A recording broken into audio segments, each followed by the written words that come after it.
গণভোট কি আমরা জানি না, এটা কি গণভোট কি? সিলেটের ভোটারদের কাছে জানতে চাইলে উঠে আসে এমন চিত্র। ভোট মানেই ব্যালট আর প্রতীক, কিন্তু গণভোট এই শব্দ শুনলেই অনেক ভোটারই একটু থমকে যান। গণভোট এই শব্দের অর্থ, এর উদ্দেশ্য কিংবা হা না ভোটের তাৎপর্যই বা কি, সে সম্পর্কে নেই স্পষ্ট ধারণা। আচ্ছা, ভোট যে দুটা হবে এটা কি জানেন? না, দুইটা কি দেওয়া যা? একটা মানুষের কি দুইটা ভোট দেওয়া যা? আমরা জনভোট কি এটা আমরা চিনি না, কেউ আমাকে বুঝাইছে না। নির্বাচন হবে, আমরা কেন্দ্রতে যাব, ভোট দিব, অতটুকুই জানি, কিন্তু গণভোট কোনটা এটা এখনো আমরা জানি না, বাট বুঝিও নাই। এমনি মানুষের মুখে মুখে উন্ডা মারে, কিন্তু জিনিসটা এটা আসলে বোঝা যায় না। আসন্ন ত্রয়োদশ জাতীয় সংসদ নির্বাচনের সাথে একই দিনে আয়োজন করা হয়েছে গণভোটের, যেখানে এই ভোটের জন্য থাকবে আলাদা আরেকটি ব্যালট। সেই অনুযায়ী প্রস্তুত হচ্ছে নির্বাচন কমিশন।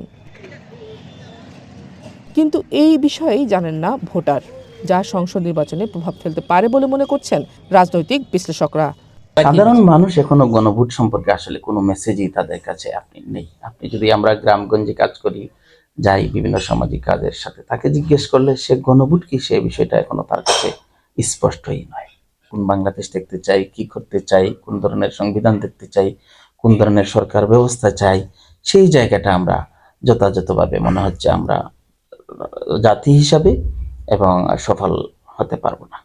একই অবস্থা যমুনা ও চলনবিল অধ্যুষিত সিরাজগঞ্জেও। বেশিরভাগ খেটে খাওয়া মানুষ এখনও জানেন না এই গণভোট সম্পর্কে। অনেকে যেমন এখন পর্যন্ত এই বিষয়ে শোনেননি, আবার অনেকে বিভিন্ন মাধ্যমে শুনে থাকলেও বিষয়টি সম্পর্কে নেই স্পষ্ট ধারণা। এই গণভোট সম্বন্ধে কেউ আসলে সেরকম অবগত না। তো আমরা চাচ্ছি যে সরকারের পক্ষ থেকে এই গণভোটকে একটু ভালোভাবে প্রচারণা করার জন্য। গণভোট মানে হানা ভোট, এই হানা ভোটের অনেক কিছু শুনছি, আবার অনেক জায়গায় পোস্টার সাইনবোর্ড লাগাইছে, লেখা রাখছে, ওইগুলা পড়লে করে অনেক কিছু বোঝা যায়। আর রাজনৈতিক নেতারা বলছেন গণভোটে হায়ের জয় হলে আর ফ্যাসিস্ট তৈরি হবে না। তবে এ বিষয়ে সাধারণ মানুষকে সচেতন করতে প্রয়োজন প্রচারণা, আর তার জন্য দলীয় নির্দেশনার অপেক্ষায় আছেন তারা। জাতীয় সংসদ নির্বাচনের মধ্য দিয়ে একটা সরকার গঠন হবে, সেখানে গণভোটের প্রয়োজন আছে বলে আমি মনে করি না। আমাদের উচিত জনগণকে বোঝানো যে এই গণভোটটা কি।